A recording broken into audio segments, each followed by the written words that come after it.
Alright, so we're joining Occupy Flint for kind of a quiet direct action on Black Friday.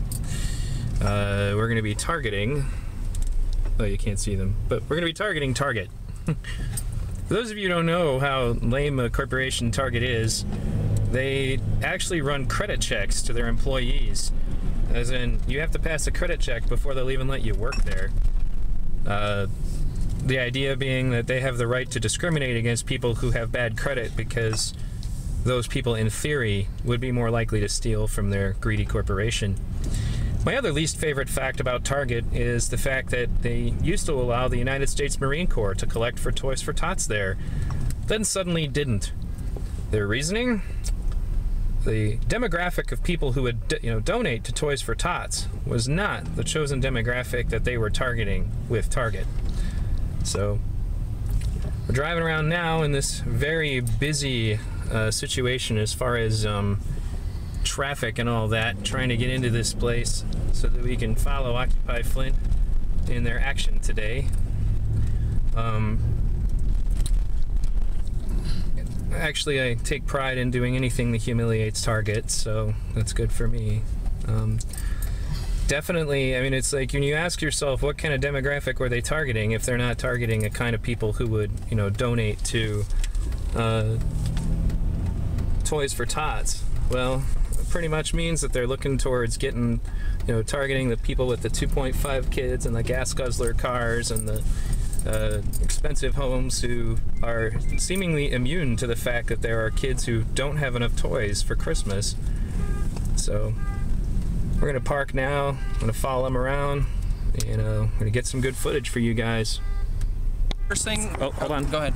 There you go. Go ahead. All right. First thing we're gonna do is we're gonna take these Flint City handmade flyers that we made up today, or we had copied from a file that they had, Right. and we're gonna take these and we're gonna put them in front of Joanne's Crafts. So we already did it today in front of Michael's and Hobby Lobby, and essentially the idea is that they sell the supplies and then people make crafts with them, and then here's the craft fair that they've made stuff with. So they can't really argue too much with that. And then when we're done with that, we've got a bunch of Occupy Flint stuff, and we're gonna go nuts. We're gonna go across that lot, and out in front of Target, and just start putting them everywhere. We might even get as far as across the street, but we'll probably run out before that. Hopefully. Awesome. We'll see. Yep. It's a race, an activism race, to see who can get to the car first.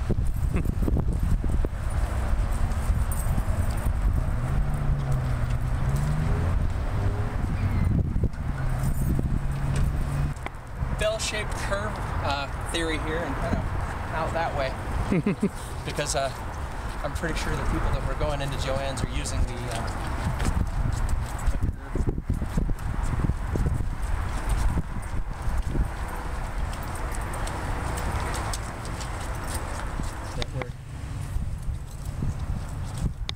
putting money back into the local economy. Money into the local economy. Well, that definitely sounds like a solution that actually bears some fruit.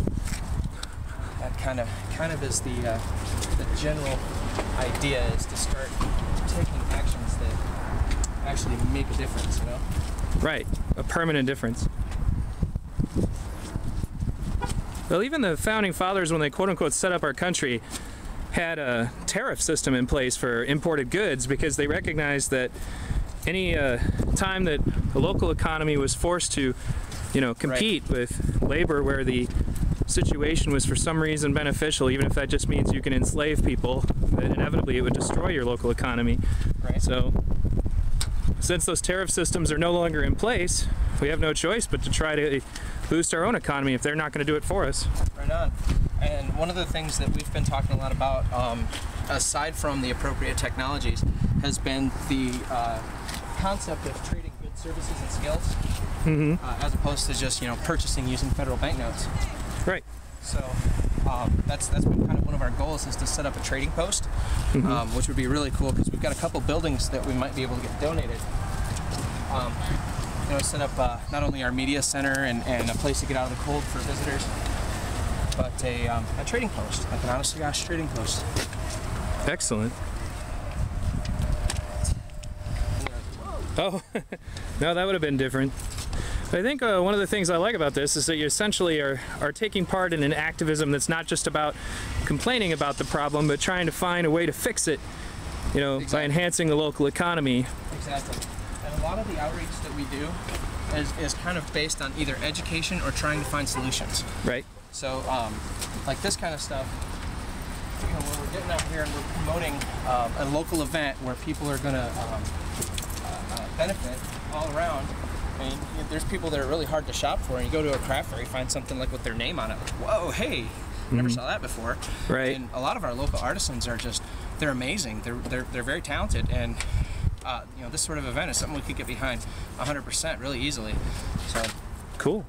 Exposure for local crafts. that's right. Okay, sure. We're also working on a piece of literature that's going to talk about buy American made, buy Michigan made, you know, buy at local businesses, support local businesses, things like that. Just be mindful of where your money's going, because when you do make purchases at some of these large companies, or you make purchases to companies that do things like use Chinese labor and they abuse those people, you're just basically fueling them and giving them more money to turn around and lobby to make it even more legal for them to do the same thing over and over and over again. Right. So it's kind of a vicious cycle. Whereas if you try to focus on making sure that you're buying local and supporting local businesses, it's beneficial for everyone. Sure. And that just starts right at the local level. Excellent. So